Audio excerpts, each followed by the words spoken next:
I spent 450 bucks on the new Initio's Oud for Greatness Neo. Was it worth it? Let's talk about it. Here's some codes to save you some cash on your next Middle Eastern niche or designer fragrances.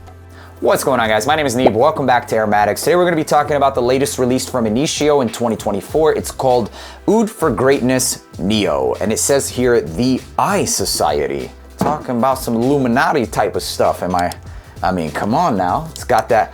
Yeah, I don't know what the deal is with that, okay? This is probably the first time I noticed that. The Eye Society? Like, that's some straight Illuminati in your face type of stuff. That's some straight dollar bill pyramid type of stuff. Holy smokes. All right, anyways, Initio's Oud for Greatness Neo was released in 2024. I did a video where we were talking about new releases, and this was one that I wasn't really crazy about, especially like when we were even talking about it, first impressions prior to its release. Am I gonna be picking it up? We looked at the note breakdown, and I immediately, chalked it up for something that it's likely to be too similar, and I don't really see much of a difference, etc. Now, that kind of changed when I went to my local Saks, and I was able to get my nose on it during the first week of its actual launch. And when I sniffed it, I was immediately taken aback by the fact that although it has some similarities to the 2018 release, which is the original, it had quite a few differences as well. And the differences in this case for a flanker is actually better. This is the newest Initio's Oud for Greatness Neo, and as you can see, the presentation is relatively similar. It's pretty much the same. It's got the black gold project, the same emblem or the same plaque that they put on here. The metal that's bent, it looks like aluminum to me. It's also embossed, you can feel all the textures, and on the top it says Initio and engraved Neo as well. So it looks pretty much the same, pretty identical to the original formulation. But however, the difference is also relatively simple, but significant to my nose personally. With the original fragrance, we have top notes of saffron, nutmeg, lavender. In the mid, you've got the oud, and in the base, you've got patchouli and musk. Now, the main difference between this and the older formulation, or the older flanker, I should say, not formulation, is the fact that this one ditches the nutmeg, ditches the patchouli and some of that musk, and replaces it with a fir resin. That's extremely prominent. But not only that, it's also dosed up in the lavender and in the saffron. And something else that I noticed in this one is I can personally smell a lot more of the oud. Whereas the first one was a bit more mass appealing, it just smelled like a pretty well blended fragrance of saffron, oud, and maybe some of that earthy undertone. This one kind of punches you in the face with a bunch of different accords. Well, 3 different accords to be exact. It's going to be the saffron. It's also going to be, well, more so the saffron lavender combination, but more so saffron. And then also you're going to get a lot of that fir resin, which creates this piney but also warm ambery style accord along with the oud. So those 3 are actually protruding versus the original. The original smells pretty good, but in a world of wanting more, right? We always want more, more, more. And in a world of wanting or craving something that's a bit more polarizing, this scratches that itch. It gives you a little bit more, especially if you also share that same, vibe or itch that I do personally. I'm always looking for something that's just packing a punch. And that's exactly what this does. A bit more history and context to the whole Initio brand is they've been pretty successful, along with another brand that's also been pretty successful, but shares certain similarities. And with a bit more information, you'll understand why. Initio and Parfums de Marly. Now, Parfums de Marly is also sister company to this brand, but kind of undercover. It's husband and wife or partners that are ownership or own these companies. This of which is owned by the wife, if I'm not mistaken, who is Middle Eastern, and Parfums de Marly, which is owned by the husband, who is of French descent. So it's no surprise that you have these punch-packed fragrances that have a lot of this Middle Eastern-esque aspect with French touch to both of the brands. Initio having a bit more of this well-rounded just refinement, whereas Parfums de Marly really packs a punch in a couple of the notes that are concentrated. With all of the Initio fragrances, I find a lot of them to be pretty well blended, and I have a significant amount of my collection, of which I need to complete the collection by adding about 3 more. And after which we'll do a full compilation video, okay? But for this one, it kind of goes in that same or similar style, contrary to the other Initios of being well blended, similar to Parfums de Marly. It takes Initio's Oud for Greatness and packs a little bit of a punch. The punch coming from the saffron and the fir resin. It's as simple as that. If you're looking for a brand new fragrance, this is not it. If you're looking for an improvement, This is absolutely it. The fact of the matter is that this is definitely better than Oud for Greatness, in my opinion, the original. It takes the patchouli musk vibe, but completely replaces it with something that might be in the same family or category, with a lot more of a piney undertone and ambery nature, and which is the fir resin. Packs more of a punch with that oud and the saffron combination.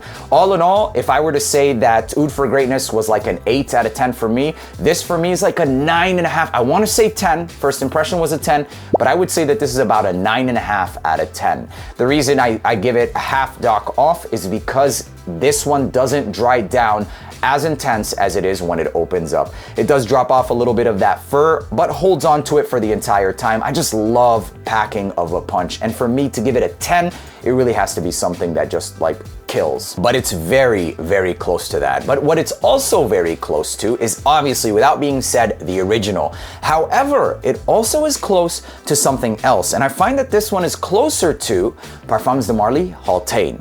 Now hear me out. Before you go out there and say that there's the same thing, they're not the same thing. However, I will say that Oud for Greatness, I'll say that Oud for Greatness Neo and Haultain have always been similar. And it's no surprise that it's coming from, similar inspirations, but they all have different accords. Now hear me out. Before you go and make your final judgment and saying that, oh, it's just the same thing as Haultain, it's not, okay? This is definitely a flanker of Oud for Greatness. You're gonna smell the Oud for Greatness, but it just packs much more of a punch. It's like if Oud for Greatness grew hair on its chest, basically, okay? Instead of spending time in like the city in Dubai, it went to the freaking desert and came back. It packs that much more of a punch. That's what I love about it. That fir resin, the piney nature to it, that's exactly what I personally find it to emphasize on, is this piney fir and just ambers. Beautiful stuff, greatness. Now, I'm not gonna say that this is close to this because there is a significant difference, especially with the praline. But what I will say is the fact that Haultain will give you just a little bit more. Although Initio's Oud for Greatness Neo does pack more of a punch, PDMs have always packed a punch, and it will still punch a little bit more than Oud for Greatness Neo because of the aromatic addition in the opening, which has that clary sage, but it also has the saffron that's in this fragrance, also has the lavender, also has the oud, but in place of that fir resin, it's cedar. So it's not gonna be as piney as something like Neo, and nor is Neo going to be as sweet as something like Haultain. And so yes, there are differences, but there's absolute similarities as well. This one being a lot more towards the woodsy lumberjack vibe, and this one having that vibe, but going in a more lighter and brittle style of woods, coming from that very distinct cedar rather than the fir balsam. That's pretty much the main difference between these two, is the fir balsam and that sweetness coming from the praline. Arguably, for a lot of people, going to be a little bit more or better, but in my opinion, I find it to be slightly more masculine than Oud for Greatness Neo. Although a lot of similarities to Haultain and Neo, I still think that Neo opens up a lot more piney and foresty lumberjack style vibes coming from that very prominent fir resin. In my opinion, Haultain gives it a run for its money, but they are significantly different enough to actually justify having both. The Haultain wears a little bit lighter, it's a lot sweeter, the clary sage comes off a bit brighter, and this one opens up still pretty projecting, but it has a lot more richness, a lot more of hair on its chest. Basically as simple as that is. Not the most unique considering Oud for Greatness, but it is unique in terms of most people's collections, it is. And if you're debating on which one to get, Oud for Greatness, the original, still a fantastic fragrance, but it seems like child's play compared to this one. I still find this one to be relatively unisex, as I do with Haultain. However, this one, the fir resin, does take it slightly more towards the masculine side of things. Believe it or not, I find Haultain to be a bit more unisex, in my opinion, than even Oud for Greatness Neo. Take that for what you will, but do keep into consideration that both of these, in my opinion, are still slightly masculine leaning, and they are fragrances, or this specifically is a fragrance I've sniffed on a woman, and it smells freaking amazing. And although this one is slightly more masculine, they still both have that lumberjack and woody nature that I think a woman can still pull off. I would highly recommend that you ladies check this one out in store to see if it's something that you would wear, but arguably the most versatile in terms of unisex unisex nature is going to be the original. That's pretty much all I have to say about the scent profile of this. It was something I sniffed and fell in love with almost instantly and had to go back and buy it. In terms of the performance, it was decent. It wasn't really anything that's like beast mode, but the longevity was something that lasts a hell of a long time. On skin, it gave me about 7 hours, nothing really more than that. But on clothing, it lasted to the next day. For projection, I got about 2.5 hours. It wasn't anything beastly, but it definitely does smell. And I mean, I feel like on skin, even that 6-hour mark, or on clothing, I should say, at that 6-hour mark, when somebody would come into my bubble, they could smell me. It could potentially be because it's brand new, but I got slightly above average performance in terms of the projection and on skin. But like I said, on clothing to the next day. That's pretty much it. I wouldn't really, expect like this absolute beast mode fragrance, but it was definitely above average performance, and it could likely go up as the occasions or seasons get more appropriate for something like this, and as it sits and matures. Occasions for this is something where you just want to smell like $1 million, because it genuinely smells like a freaking $1 million.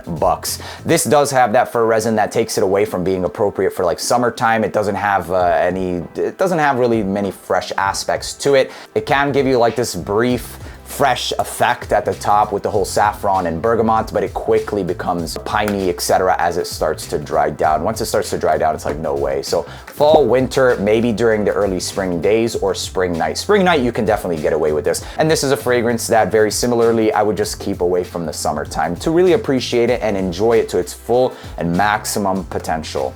The price of this fragrance retail was about $450 or $455 after taxes, so I spent a pretty penny on this fragrance to be able to get you guys this review. If you appreciate it and you want to help support this channel and make these videos possible, all you have to do is free. Click that subscribe button, one and done, and you're all good. So yeah, at $455, it's a pretty steep price tag, especially nowadays in the market when you can get so many fragrances for a fraction of the price, okay? For 100 mLs, I don't know if it's worth it, to be honest, but I did fall in love with it. It's not even 100 mLs, it's 90 mLs. It's 90 freaking mLs.